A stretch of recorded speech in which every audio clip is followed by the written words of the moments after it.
Eric Reynolds, co-publisher of Fantagraphics. I'm so glad to have you here in front of the hot lights, man, because I have one important question to ask you, man. I'm a fan of Fantagraphics books, going through the indicias and all that.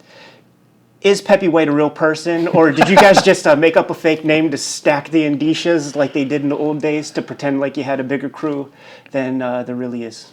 Preston White is very much a real man. He's actually one of Gary's childhood buddies. They've known each other since they were like, probably 12, 13. Peppy's a couple of years younger than Gary, so Gary was probably like 13 and he was like 11. But yeah, Preston White. So I've been seeing your name in Fantagraphics books for a very long time, and I'd like to get some stuff on the record, see where the heck you came from, man, how it all started. And I know just from staying at your house and having conversations with you that you worked at a comic shop before you got involved with Fantagraphics. How did that, what was the shop's name? It was called the Land of Ooze and Ahs, and it was in Fountain Valley, California, Orange County. What years are we talking? I worked there from, I think, 85 to 90.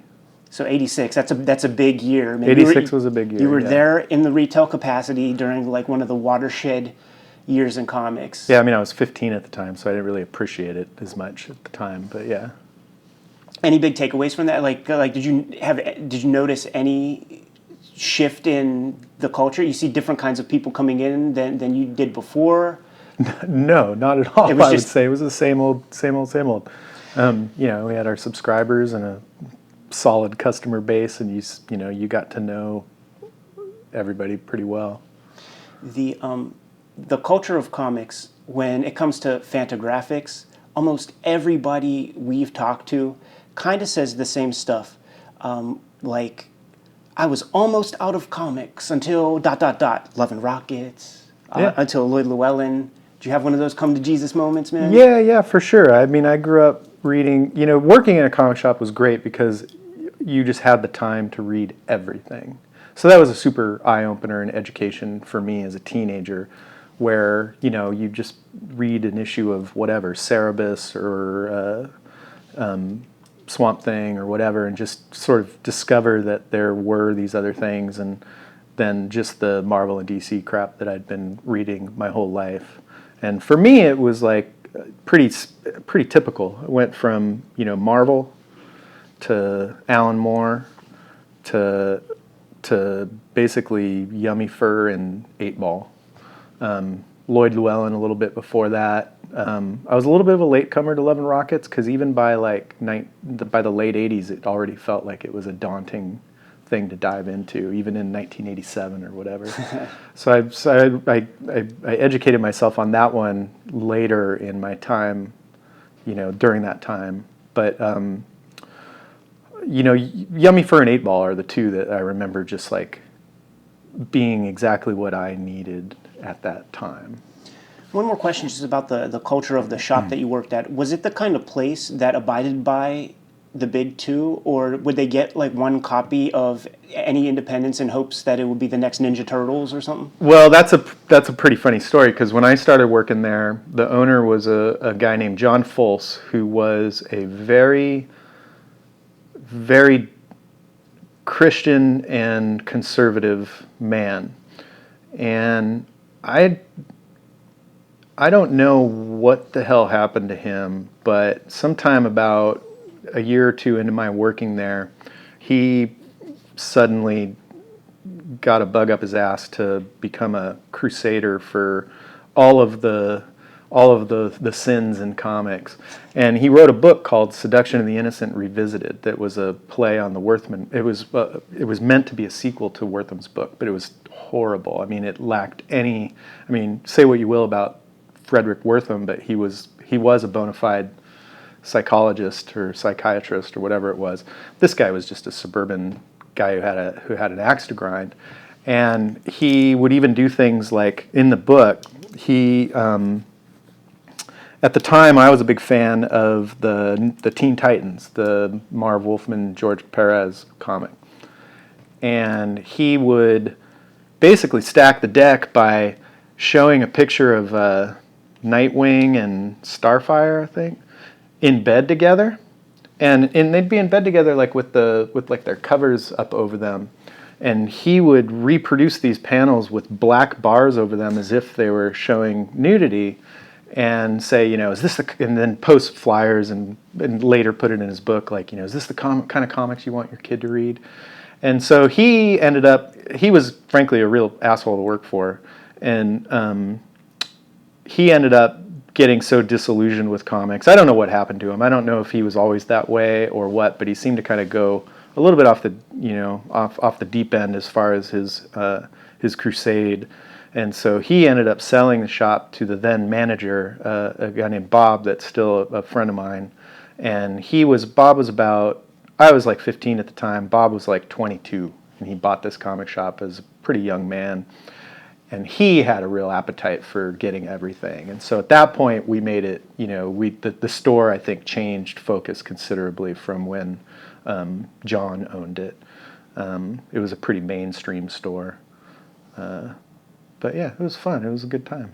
When you were bringing up the Christian thing with this guy in relation to 1986 and all that, I was really hoping that you were going to be like, the only independent comics he would grab were John Jacobs' Power Team. I'm sure that wasn't even on his radar.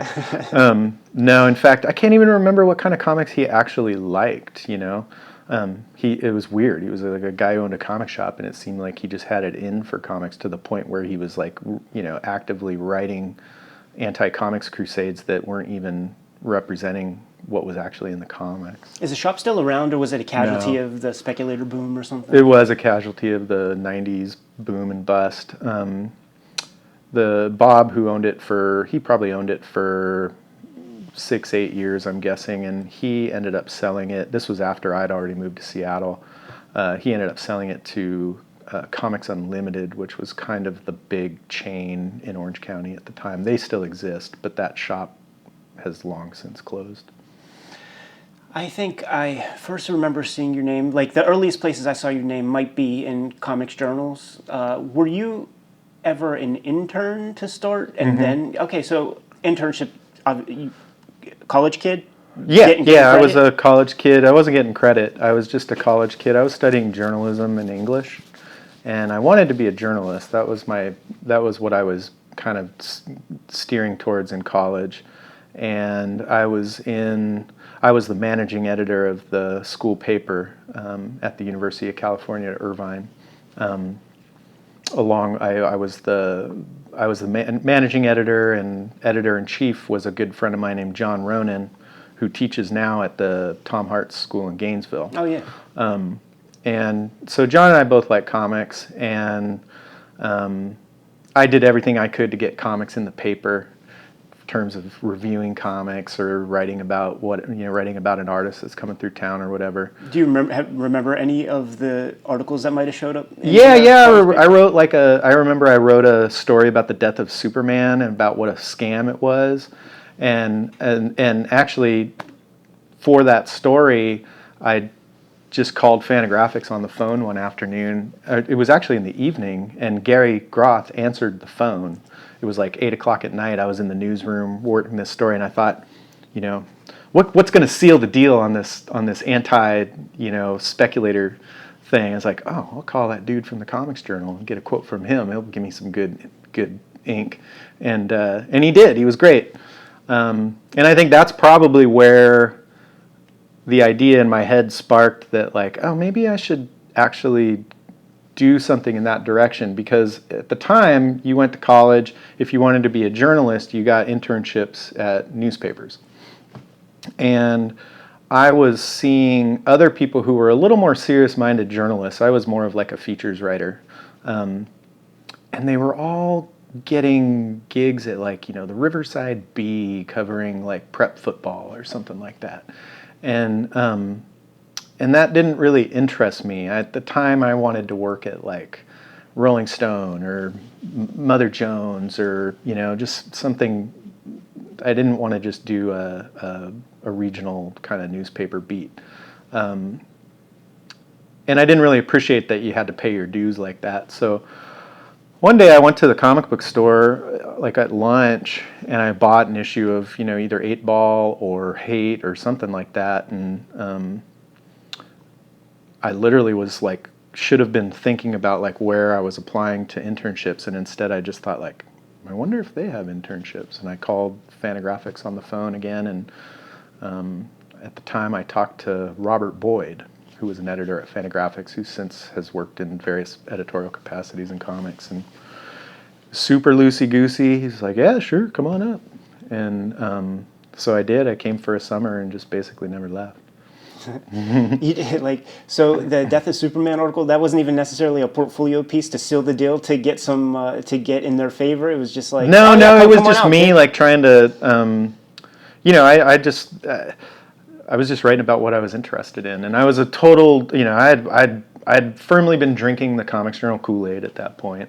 Great period. Yeah, Awesome period. I think that was, arguably the best period, from the start of like the Kirby Art Wars up through 1990. Like that was when the journal was a genuine force for good, I think, in comics. So I was all in, and so I was just kind of trying to do my own, kind of Gary Groth, best Gary Groth impression in the newspaper. And I wrote a profile of Charles Addams at one point, because there was a big coffee table book that somebody had put out in the late 80s that I just really loved, and just trying to, draw attention to shit that I figured none of my peers would have any clue about. You make it out to Seattle. What are some of your first responsibilities when you get involved? First off, what was your impression when you see the house? The first time I went to the house, I was pretty shocked, because I, at that point, was like, I went there the summer of '93. I had just turned 22, like that week.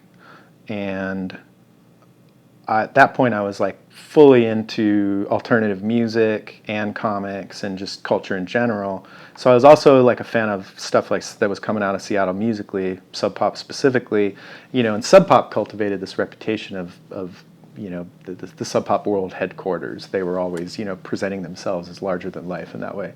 And so I fully saw Fantagraphics as like part and parcel of that. So I thought Fantagraphics was going to be in a downtown high rise. And I took a cab from the airport to the Fantagraphics office, and it was like, this can't be right.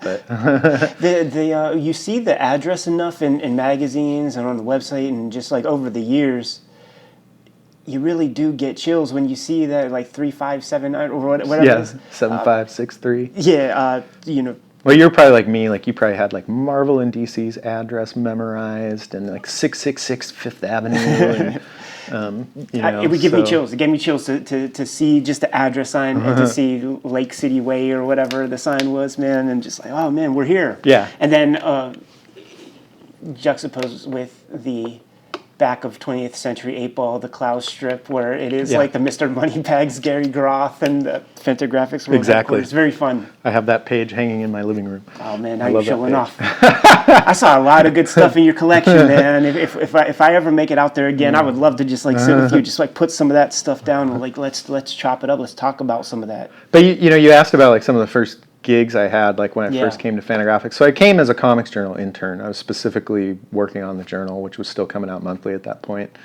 And basically, I was an ambitious intern, and I had a really good knowledge of comics for a 22-year-old because I'd worked in a comic book store for 5 years.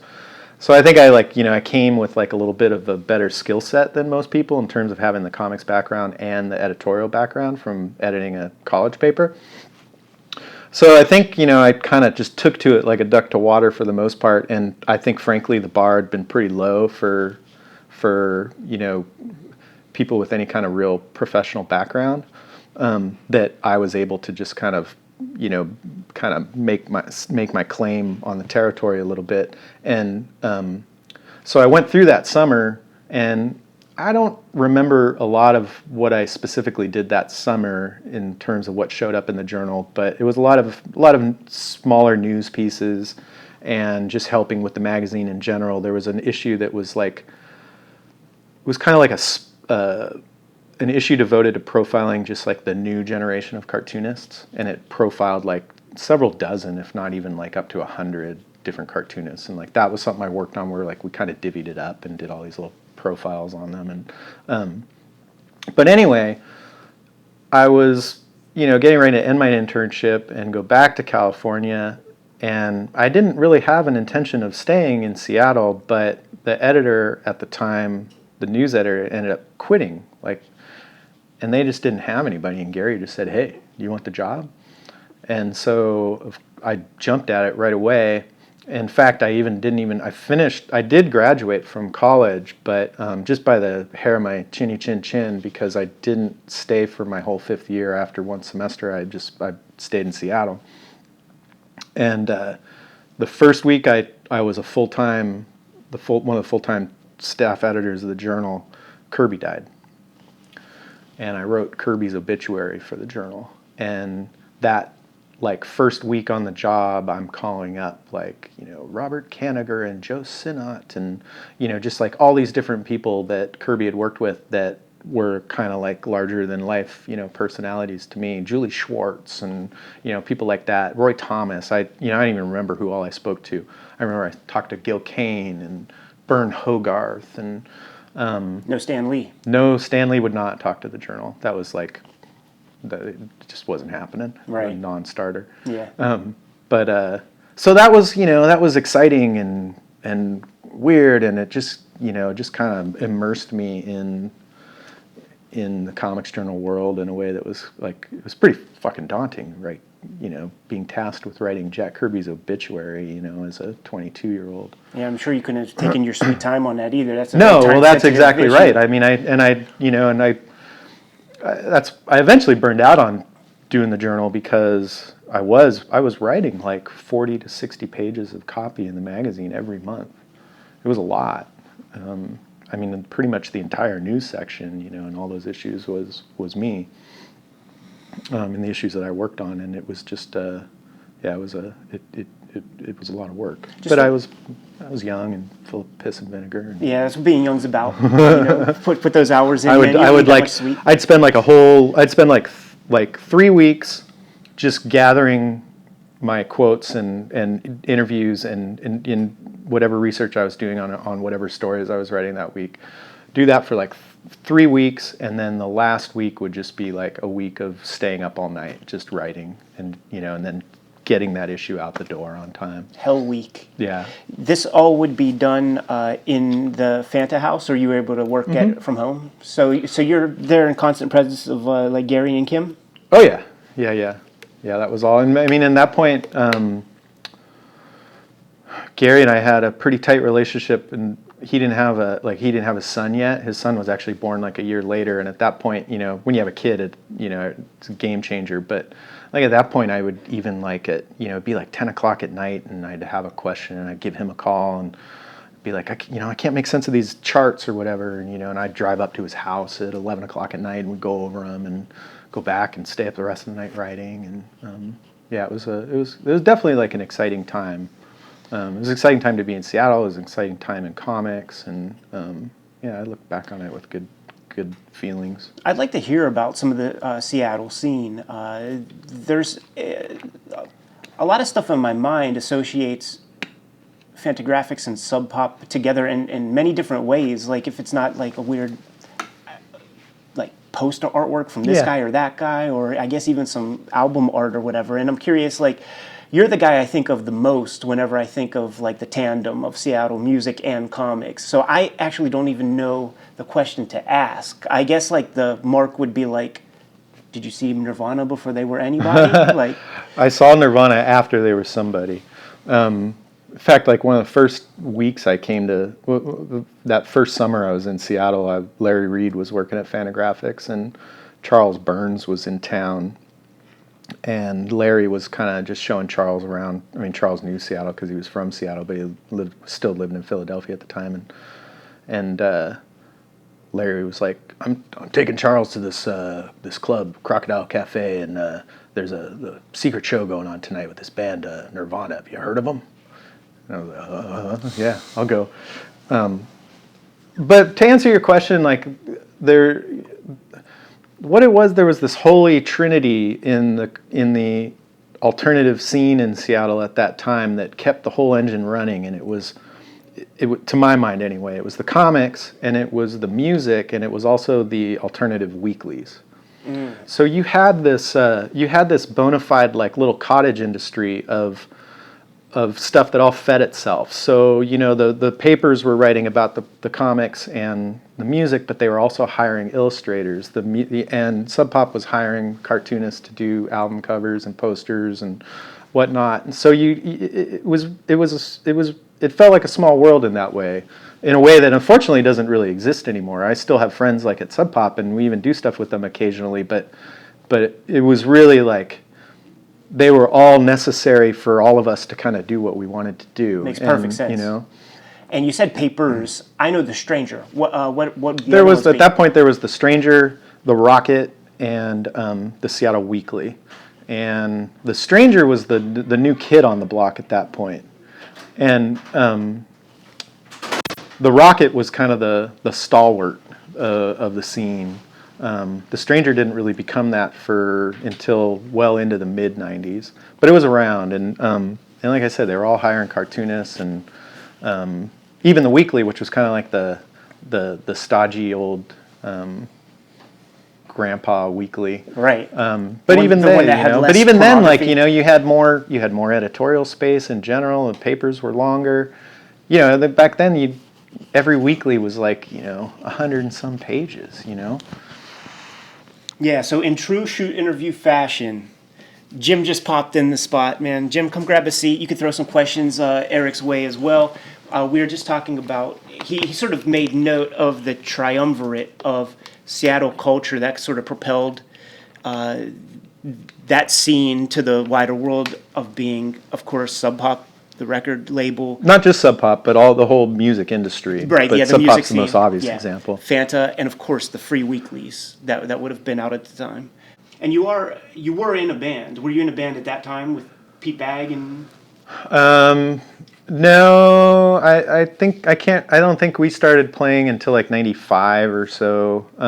I was living with my good buddy Andy Schmidt, who I got a job at our warehouse, and we were roommates with Jeremy Eaton, who was a cartoonist that Fantagraphics was publishing at the time, and Al Columbia. And so the four of us just me and Andy had lived together in California. He was my roommate in college, and when I moved up to Seattle, he just followed thereafter shortly, just because it seemed like something to do. So we had been making music together on a 4-track, and then when I hooked up with Jeremy and Al, the four of us were really thick as thieves for however long it was. We all lived together a couple of years, and we made tons of music, and but not with any ambition or writing songs per se. I mean, we'd dash out a song really quick, and then it was more about just like the recording of it. But anyways, at some point after that, Pete Bagg was actually our neighbor, and he heard a couple things we did and just expressed interest in drumming, because he was a drummer, but he hadn't drummed in like 20 years or something like that. So we brought him over for hang out one day and jam, and then me and Andy were the only two, along with Pete, who were kind of actually interested in like being a band and like getting gigs and writing songs, and so that's how that came about. That Jeremy and Al were just really into just the kind of hanging out, making weird shit on the 4-track. Was this Big Numbers era, Al Columbia? It was shortly after Big Numbers. I'm not sure. Al and I are pretty much the exact same age, and while he was working on Big Numbers, he was working on the stuff that ended up in the very first Biologic show. Yeah. And it was he was completely done with Big Numbers when I first met him. But it hadn't been that long, because I remember we spent a lot of time talking about it at the time, and you know, what he went through and everything. But that was just before all of this. So we were living together when the first 2 issues of Biologic show came out. And just for the record, like do you know which numbers, like from when to when, on the journal you worked? It must have been from around 160 to 190, something like that, give or take a few, either direction. What was the dynamics in the office like during that time period? What were you doing in relation to, I guess, For Gary the and Kate? journal or for the whole company? Yeah, basically either. Was Because the I was journal kind working of a exclusively separate- on the journal, Okay. so you know, and at the time, like for the bulk of the time I worked on the journal, it was me and Tom Spurgeon basically doing it. Gary was actively involved too. Once Gary had a kid, he took a little bit of more of a back seat and would still do the interview and stuff, a little less hands-on with all the other stuff in the magazine, but still pretty involved. So it was mostly just me and Tom. Like, we shared an office, and we spent our month every month just working on the journal. And at that time, you also had, the art department, and the mail order department. And the journal was always kind of like the weird outlier in the company, like that didn't. I mean, we interacted on a personal basis, socialized and stuff. But like in terms of the way the company operated, the journal was very much kind of its own thing.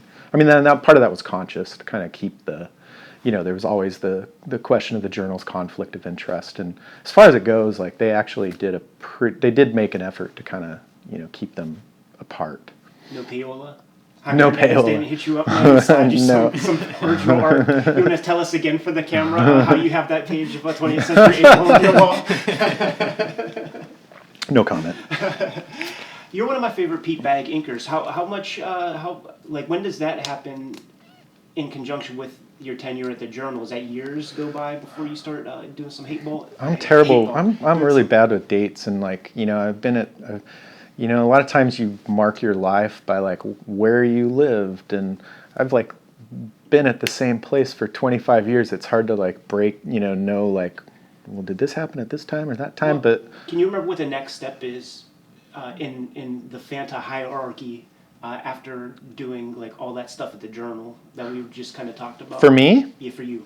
Yeah, sure. I mean, I had a real passion for comics. I loved comics, and I specifically loved Fantagraphics. I was a total Fantagraphics fan. That's why I went there. And at the time, the publicity was being done by Larry Reed, and he was really instrumental in kind of getting Fantagraphics out of the comics ghetto and into some of the more mainstream alternative press. But, and this isn't a knock on Larry, he was doing what he felt needed to be done to get Fantagraphics to the next stage. But he was really focused on Hate and 8-Ball, and and there was at that time Fantagraphics was doing a lot of stuff, and I was interested in almost all of it. And long story short is when I was getting burned out on the journal, and I was actually thinking about leaving Fantagraphics and trying to get a job at a magazine. I know I talked to both you guys about, like, I wrote a lot of column inches on Mike Diana. And at the time, that case actually did get covered in some bigger outlets. And I had written a piece, one of the pieces that I'd written about Mike ended up getting reprinted in the Utney Reader. You remember that magazine? The Utney Reader was like an aggregate of alternative media that came out as a monthly magazine. And so I got that, and that was like kind of a cool thing for me to have this, news story in a big magazine like that. And I was honestly thinking like, oh, maybe I'll, the journal's a fucking grind.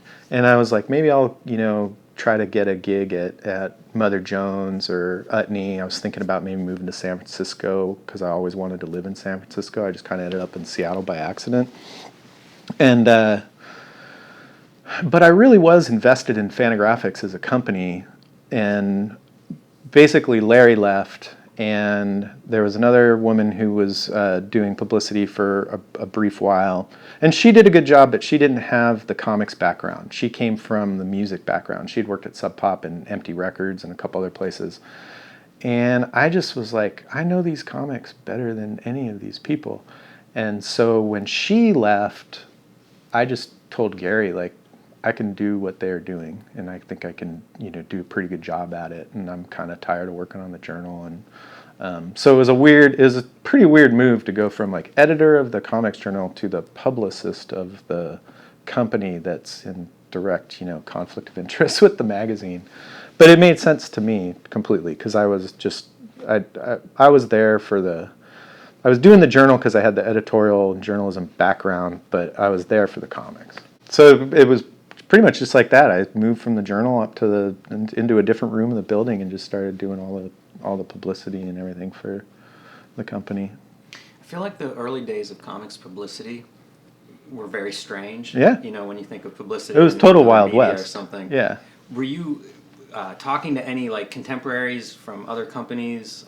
Yeah, I mean, Peggy Bond's timelines where she would have been. I was going to comic conventions because at that point too, it was sort of all hands on deck, and so sometimes they'd need somebody to go to this show or that show, and I would go just to help out, and I was like, I was interested in being in comics, so I was making connections and meeting people and making relationships. I'd made a lot of relationships through the Comics Journal, and I think I did a pretty good job at the Comics Journal where I wrote a lot of pretty solid, hard journalism, but I also was pretty good at cultivating relationships that that weren't compromised by like gotcha journalistic pieces. I built up some trust with some different people. And what was the question again? I'm curious about what publicity looks like whenever you. Oh, yeah, like, yeah, if yeah. It was coming from like what So music industry. at that time, I mean, we very much like viewed it as there was the comics press and there was everything else. And at that time, almost nobody was doing anything with the everything else.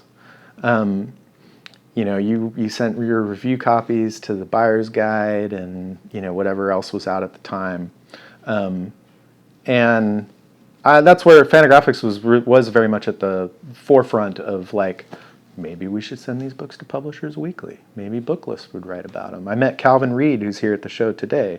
I met Calvin in like 1995 or so, and we've talked about this a lot over the years. I mean, I got to know him because Fantagraphics was really the only people that was even trying to get coverage in Publishers Weekly, and he was all for it because he was a big fan of the Hernandez brothers. And so yeah, it was a real Wild West, and it made it both harder and easier than it is now. Because at that point you still had a really robust magazine industry and print journalism, and I mean there was a place called Bulldog News near the University of Washington, and I would just go down there once a month and just look at these rows of magazines and just take notes and jot down addresses and names from mastheads and just anything that looked like it could be receptive to some of the stuff that we were doing. And we got into like Entertainment Weekly at a time when like that was pretty unheard of for comics, and that was Larry Reed actually, but we were getting that kinds of press that really lent Fantagraphics to being a part of that kind of alternative culture of that era, and we were just kind of riding the crest of a wave, but I think we were also pretty good about getting out in front of it and making it happen on our end as well. You mentioned the Entertainment Weekly thing. Are there any other big victories that you could remember from that time? Oh, some TV coverage or. There definitely were. I'd be hard pressed to remember too many specific ones, but yeah, you get on like the local news or, occasionally in the New York Times and. I think I remember seeing like some Love and Rockets in like a mall. Oh, one thing I remember that I lined up that I was super proud of was I'm gonna embarrassingly space on the woman's name, but we'll put it in post. But I got a big kind of career critical retrospective of Love and Rockets in The Nation. That's fresh. That's exactly and what I was looking for. that was huge. It was like it wasn't reviewing a new book. It was like there might have been a new book that kind of gave them the opportunity to get it in there, but it was really like a critical appreciation of the whole body of Love and Rockets up to that point. And that was like a big deal because no matter how much you tout, how awesome you are, you having the legitimacy of a third party like that went a long way. And that was even a time when that kind of stuff could actually like immediately move the needle in terms of sales, in a way that's getting a little harder and harder anymore. But does the legendary Hate Ball tour happen on your watch? Was that something you had to help put together? I didn't help Larry Reed put the Hate Ball tour together, but I moved to Seattle to intern at Fantagraphics around July 4th weekend of 1993. and so Comic-Con was like 2 weeks later, and Larry was driving the Fantagraphics van down with all the books to Comic-Con, and he just said, I could use someone to ride shotgun, and so I went with him, and I was just a 22-year-old Comics Journal intern, but I drove the van down to San Diego with him, and that's where the Hateball tour, I can't remember if that's where it started or roughly ended, but Comic-Con was on the stop, and then from Comic-Con we went to LA and did an event at Golden Apple.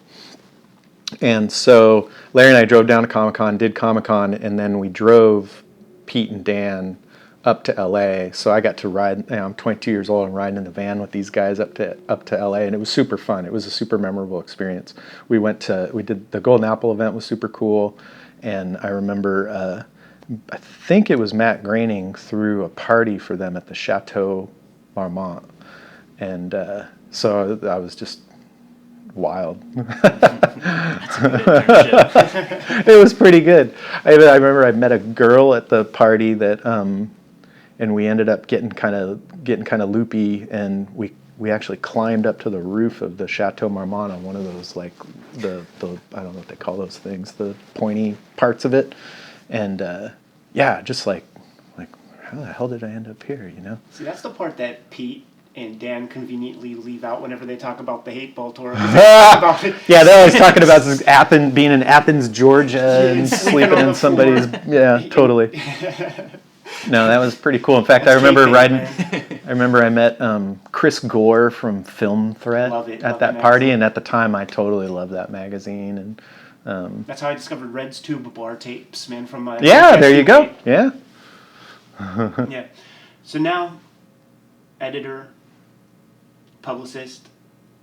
What happens next, man? Like, is inker a part of the publicist? The inking stuff was always on the side. That was always like freelance work, basically. Did you ink the Alan Moore Yeah. collaboration, the Kool-Aid Man I did. gimmick?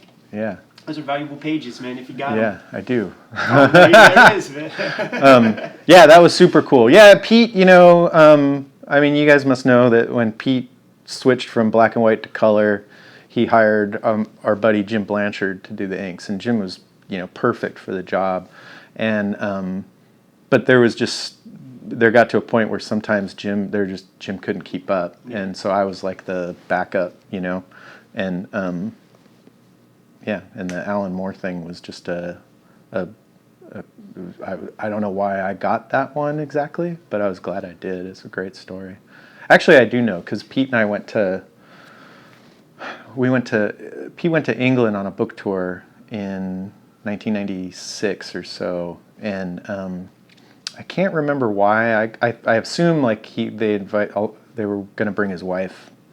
Like they had enough money in the budget. It was I forget who was bringing him. We went to England and then Spain, so it was a Spanish publisher that was bringing him, and they just probably had room for a +1, and she couldn't go because they had their daughter was super little at the time, so he asked me if I wanted to go, and we were in Nottingham and London, and I think we were in London at Gosh Comics, and Pete was trying to get Moore to come down for it. Somehow they'd been friendly, like they'd met at like a Dallas Fantasy Fair or something like that. It seemed like kind of strange bedfellows, but they were totally friendly, and I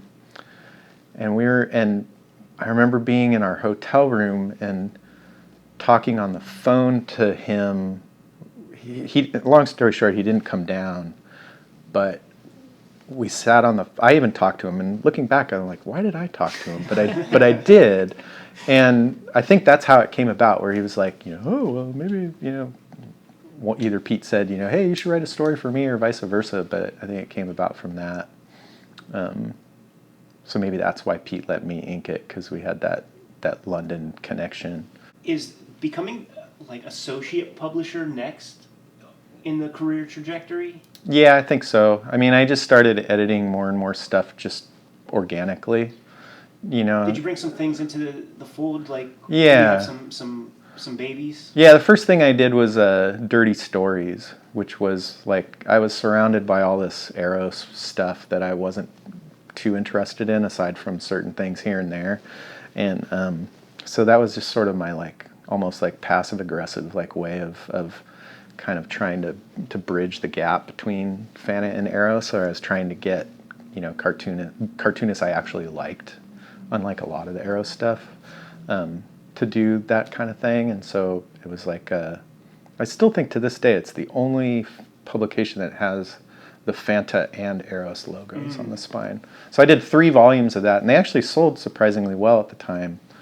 So I did that, and then I just kept, I don't know, I was just friends with, I was younger than Gary and Kim, so I think like I was engaged with the generation that they weren't completely, my peers, the Brubakers and Jessica Abel and Tom Hart and Megan Kelso and Jason Lutz and Al Columbia and Jeremy and all the Seattle cartoonists, and so I just I was never shy, I think, about kind of like inserting myself and saying like, hey, let me do this, let me do this, let me do this. I think that's an amazing skill that they've developed at Fanta, and the way that you guys are able to sort of keep relevant is to listen to like younger energy. I think of Jack. Like, and now I'm in that position. Right. I'm 48.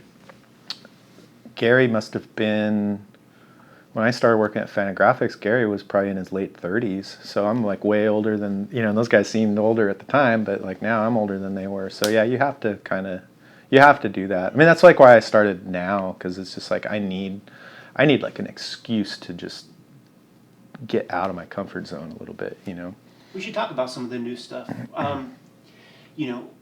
Before that though, we should definitely speak about Kim Thompson and give a little shine to what your relationship might have been like with him. I personally think of him as a grizzled guy because he cut promos on me. He bit my head off when I was a little boy once, so that's the guy I have in mind. Kim was a softie. He was a total sweetheart. Yeah, I met him once here at SPX when we hooked up, and it was announced that year, and he was super nice. I mean, he could cut you to the bone, if he wanted to, especially if it was like not face to face in person, if it was in writing or something. But no, he was a total sweetheart of a guy in person, and as a boss, he was a great boss. Gary's a great boss too. Those guys are, everybody thinks they're these evil ogres, but they're pretty chill in real life. Kim and I had a really good relationship. I loved him a lot. And you become co-publisher 2014? I couldn't even tell you. No, it was before that, because it was before Kim died, and Kim died in 2013. So yeah. And so that increases your responsibility a lot. Well, what it was my daughter was born in 2008, and I was starting to burn out on the convention grind and the publicity grind, and I was doing more and more side projects. The side projects were always just for fun. It was just because I just wanted to do them, but there were more and more of them, and I basically got to a point where I just told Gary, like, I think we need to hire somebody new. Who can kind of invigorate things a little bit. And I was always more of an editorial-minded person anyways, so I was very happy to just go more into the editing and acquisitions of books than... it was never like a conscious goal of mine, but like looking back on it, it almost seems like it must have been on some level, because that's just like what I always wanted to do, was make books, basically. And let's talk about the new anthology a little bit. Do you have a sound bite in your publicist part of your brain, man? The sound bite is simply that I think it's the best value in comics. It's 128 color pages per issue, entirely self-contained material by people I think are some of the best cartoonists from around the world. Name some names. Eleanor Davis, Anne Simone, Tommy Parrish, Tim Lane, Al Columbia. I mean, I can go on and on, but the point was to just like, I love anthologies. I've always loved anthologies. I think you guys both too, from enough that I've talked to both of you. And there was just like a a dearth of them, a few years. It was like, I did MOM from like 2006 to 2005 to 2010. Did you do Blood Orange also? No, I didn't do Blood Orange. That was some other dude who didn't work at Fantagraphics. He was a guy who just pitched it to Kim and Zero? That was all Kim. Okay. Yeah, that was Kim's baby. And MOM just kind of ran its course. I don't need to go into that too much, but then a few years passed, and we're in the Tumblr age, and you're seeing cartoonists get these tremendous followings online, and that seemed like that was like the next like primary platform. But then like Tumblr kind of petered out, and I just came to a realization that like having this stuff on paper really does give it a permanence that even if you have a tremendous following online, it's still just kind of ephemeral in a certain way as far as specific pieces go. Like you can have 100,000 followers, whatever, and they like everything that you do, and you look at everything, but who goes back and actually looks at like 50 Instagram posts ago, and kind of keeps that work on any kind of permanent basis. And I only mention that because it's interesting, because I sort of felt like in like 2010 or so I was starting to think like, oh well, maybe there's not a need for a print anthology like this. And then a few years passed and I came to the conclusion that I really think there is. I still have all my 00s and arcades and raws and everything in my collection, and so I just felt like the time was ripe. And I felt you asked for my soundbite. My soundbite is that aside from having all these good cartoons, it's just the best. It's just $10 for a dense comic of entirely self-contained work. You don't need to know anything about any of the people that are in this in any given issue. It's just there for you to just fall in your lap and just dive in. I don't think there's like really too much else like that these days in comics. I feel like it should sell, way more than it does, but I'm we're going to biased. sell you a couple copies with you mentioning that, man. The Kayfabe effect will hit it. I have one real big question before we split. Did the Emil Ferris book come into you guys as a cold submission? That's a better question for Gary because it's really his book, but no, it was an agented submission. Okay. And the agent wasn't like a real comics agent, like wasn't super in tune with the comic scene, I don't think.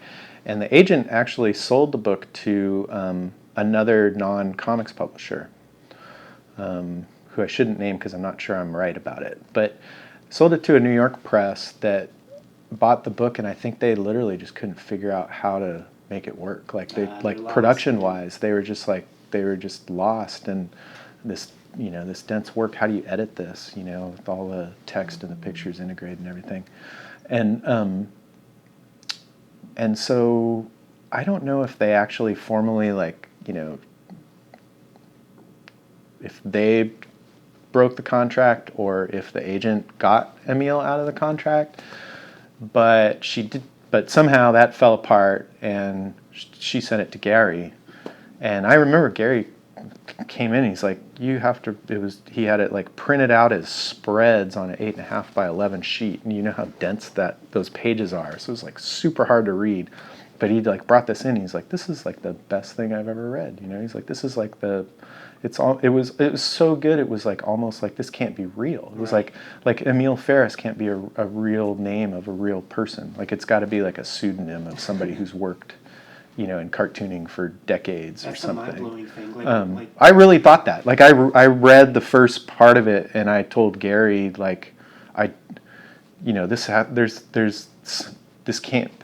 Emil Ferris can't be a real person, and lo and behold, she is. And it's like that book's like the platonic ideal of like what Fantagraphics was trying to turn comics into.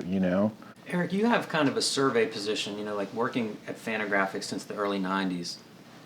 Do you have Can you describe what you've seen change? Like, I think the Emil Ferris book's a good example, thinking like this is sort of the ideal Fantagraphics, almost like the vision of. Well, not the ideal Fantagraphics book per se, because I think Fantagraphics does have its own aesthetic, Well, I mean, but this in terms ideal of, like, of his what art comics is achievement. capable of. Right. Yeah. I wonder, like, the landscape of cartoonists now. Like, so much has changed in comics, and that they're accepted in libraries, they're taught in schools. They're all this stuff that in the early '90s would have Yeah. been. You'd say I was crazy. if Yeah, I it was the said kind of this. stuff we'd say like, oh, they should be. Why aren't they? Right. They should do this. So what are you seeing now? I mean, is the volume of quality work overwhelming? It's the volume of quality work is overwhelming. I was just recently talking to, I think, Paul Karasik. He had a student whose work he wanted me to look at, and he wrote me back like 2 days later because I hadn't replied, and he was like, "Hey, did you get a chance to look at that?" And I was like, and I said, no, not yet, but it got me thinking, and I was telling him that I get at least one submission a day.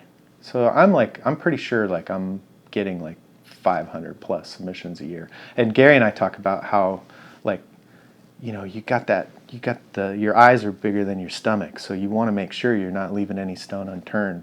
And it's harder than ever to carve out that space for looking at new submissions and stuff like that, because it's there's just too much. I mean, some stuff you can just look at, from panel one, like, no, this isn't for me.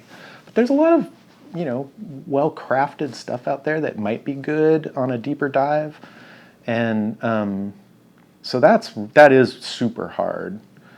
I mean, we could go in any number of directions as far as how things have changed over the years, and for better or for worse. And the simple version, I would say, is that it's like, be careful what you ask for, What's interesting, you say for worse. Like, let's go that direction for a minute. How have things changed for worse? Well, we've reached this, we've like come full circle where comics have almost become a juvenile medium again. And so much of the sales is driven by material for young people, and so much of the media landscape is dissipated. There's nobody getting paid to write about comics anymore, let alone getting paid to make comics. And so, it's on the one hand, it's harder than ever to get attention for good work from a media standpoint, and even a social media standpoint on some levels. There's more good work out there that you're competing with, which that's a good thing. But again, so much of it's being driven at the YA level, and we haven't gotten to a point yet where all of this boom in the young adult audience, we don't know if they're going to turn into mature comic fans, or if it's just a adolescent, Picture book. Yeah, just like so many guys my age, read comics as we were kids, and then you get into high school and you just don't read them anymore. You mentioned that, how the people just drop off, and unless you have, except for those of us who have those gateway drug books like Swamp Thing, Miracle Man, Yummy Fur, 8 Ball, Love and Rockets, Robert Crumb, and then you go back throughout the whole 20th century, So it is like, yeah, it is kind of a weird thing where comics have become everything I wanted them to become, but in some ways it's still made it like harder than ever for us to survive. And not in every way. I mean, we're hanging in there, but it's a weird, it's a weird position to be in, to sort of see all of this stuff manifest in a way that you just couldn't quite anticipate how it was all going to play out. Before we get out of here, don't want to keep you away from the table for too long. What are some books on the horizon? What are you excited about right now? What should we expect from Fantagraphics in this last quarter? Well, there's Ed Piskor's Studio Edition coming out later this winter. Yeah, That's what we were fishing for. I every season I have books I'm super excited about, and that's what keeps me going. Is because it's not like I'm getting rich over here editing graphic novels. It's definitely like, and as I get older, I definitely, we all need money to survive, and I don't begrudge anybody who does whatever they have to do to make a buck. But me personally, as I get older, aside from wanting to put my daughter through college, I'm less and less concerned about money and just want to just kind of maintain and be able to do really good books, because it is a reward unto itself. Yeah. I mean, you get like, you work on a book for a while. It's funny because you work on a book for a while, and then you're so immersed in it and so invested in it that you've read it so many times that when you finally get it, it's like a real thrill. I'm sure you guys must go through this too. You get it in your hands, and then you're like, oh, okay. It's the past. You're not. I'm not going to read it again. I've already read it. Half a dozen times. The final volume is for them. It's already our past, basically, when that thing comes out. But I still love that thrill of like seeing it. Did it come out all right? Did it come out good and exactly the ways that we wanted? In the way that the artist is going to be happy with, and the way that I'm going to be happy with. Eric, think about it. I'm glad you said that, because we can bookend this conversation with that 20th century 8-ball back cover piece that Klaus did, because what happens whenever the book shows up on Klaus's doorstep? He looks at it and says, always a disappointment. I always tell cartoonists, and this sounds kind of self-serving, but I do really mean it, which is that, when we're making a book, you have to live with it for the rest of your life as the creator. So if I can't help you make it what you want it to be, then I've failed on some level, because as much as we want it to sell and we're in business to make money, it's your baby. It's like this thing is going to be on your Wikipedia page, for the rest of your life. And so the least I can do is try to set you up for success on that level, or to set you up for being satisfied on that level. I always felt that energy whenever I would work with you on the hip hop thing, and I would never want to live in a world where there isn't energetic Fantagraphic books coming out on a regular basis, man. So I want to thank you for coming by, chatting with us a little bit, talking a little bit of comic history. I was very curious about that Peppy White question. Hopefully that made it to the air because of the microphone issue. But thanks for coming by, Eric. You got it.